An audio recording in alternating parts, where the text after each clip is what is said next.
Chapter 3. The Night Shadows. A wonderful fact to reflect upon, that every human creature is constituted to be that profound secret and mystery to every other. A solemn consideration, when I enter a great city by night, that every one of those darkly clustered houses encloses its own secret, that every room in every one of them encloses its own secret, that every beating heart and the hundreds of thousands of breasts there is, in some of its imaginings, a secret to the heart nearest it. Something of the awfulness, even of death itself, is referable to this. No more can I turn the leaves of this dear book that I loved, and vainly hope in time to read it all. No more can I look into the depths of this unfathomable water, wherein, as momentary lights glanced into it, I have had glimpses of buried treasure and other things submerged. It was appointed that the book should shut with a spring, forever and forever, when I had read but a page. It was appointed that the water should be locked in an eternal frost when the light was playing on its surface, and I stood in ignorance on the shore. My friend is dead, my neighbor is dead, my love, the darling of my soul, is dead. It is the inexorable consolidation and perpetuation of the secret that was always in that individuality, and which I shall carry in mine to my life's end. In any of the burial places of this city through which I pass, is there a sleeper more inscrutable than its busy inhabitants are in their innermost personality to me, or than I am to them? As to this, his natural and not to be alienated inheritance, the messenger on horseback had exactly the same possessions as the king, the first minister of state, or the richest merchant in London. So with the 3 passengers shut up in the narrow compass of one lumbering old mail coach. They were mysteries to one another, as complete as if each had been in his own coach and 6, or his own coach and 60, with the breadth of a county between him and the next. The messenger rode back at an easy trot, stopping pretty often at alehouses by the way to drink, but evincing a tendency to keep his own counsel and to keep his hat cocked over his eyes. He had eyes that assorted very well with that decoration, being of a surface black, with no depth in the colour or form, and much too near together, as if they were afraid of being found out in something singly if they kept too far apart. They had a sinister expression under an old cocked hat like a 3-cornered spittoon, and over a great muffler for the chin and throat, which descended nearly to the wearer's knees. When he stopped for drink, he moved this muffler with his left hand, only while he poured his liquor in with his right. As soon as that was done, he muffled again. "No, Jerry, no," said the messenger, harping on one theme as he rode. "It wouldn't do for you, Jerry. Jerry, you honest tradesman, it wouldn't suit your line of business. Recalled? Bust me if I don't think he'd been a-drinkin'." His message perplexed his mind to that degree that he was fain several times to take off his hat to scratch his head. Except on the crown, which was raggedly bald, he had stiff black hair standing jaggedly all over it, and growing downhill almost to his broad, blunt nose. It was so like Smith's work, so much more like the top of a strongly spiked wall than a head of hair, that the best of players at leapfrog might have declined him as the most dangerous man in the world to go over.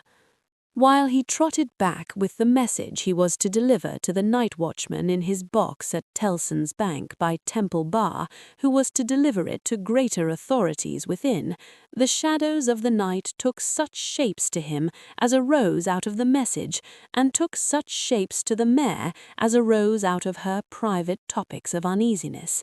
They seemed to be numerous, for she shied at every shadow on the road.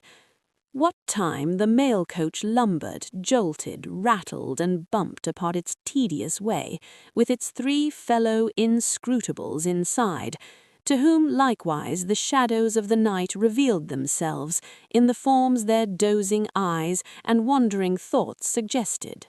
Tellson's bank had a run upon it in the mail. As the bank passenger, with an arm drawn through the leathern strap, which did what lay in it to keep him from pounding against the next passenger and driving him into his corner whenever the coach got a special jolt, nodded in his place, with half-shut eyes, the little coach windows and the coach lamp dimly gleaming through them, and the bulky bundle of opposite passenger became the bank, and did a great stroke of business. The rattle of the harness was the chink of money, and more drafts were honoured in 5 minutes than even Tellson's, with all its foreign and home connection, ever paid in thrice the time.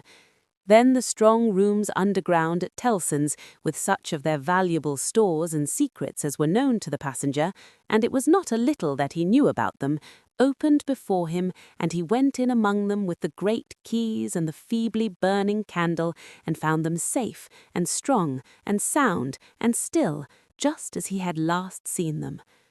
But though the bank was almost always with him, and though the coach, in a confused way like the presence of pain under an opiate, was always with him, there was another current of impression that never ceased to run all through the night.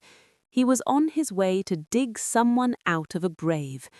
Now which of the multitude of faces that showed themselves before him was the true face of the buried person, the shadows of the night did not indicate, but they were all the faces of a man of 45 by years, and they differed principally in the passions they expressed and in the ghastliness of their worn and wasted state. Pride, contempt, defiance, stubbornness, submission, lamentation succeeded one another, so did varieties of sunken cheek, cadaverous colour, emaciated hands and figures. But the face was in the main one face, and every head was prematurely white. 100 times the dozing passenger inquired of this spectre, "Buried how long?" The answer was always the same, almost 18 years. You had abandoned all hope of being dug out long ago. You know that you are recalled to life. They tell me so. I hope you care to live. I can't say. Shall I show her to you? Will you come and see her? The answers to this question were various and contradictory. Sometimes the broken reply was, "Wait, it would kill me if I saw her too soon." Sometimes it was given in a tender rain of tears, and then it was, "Take me to her." Sometimes it was staring and bewildered, and then it was, "I don't know her, I don't understand."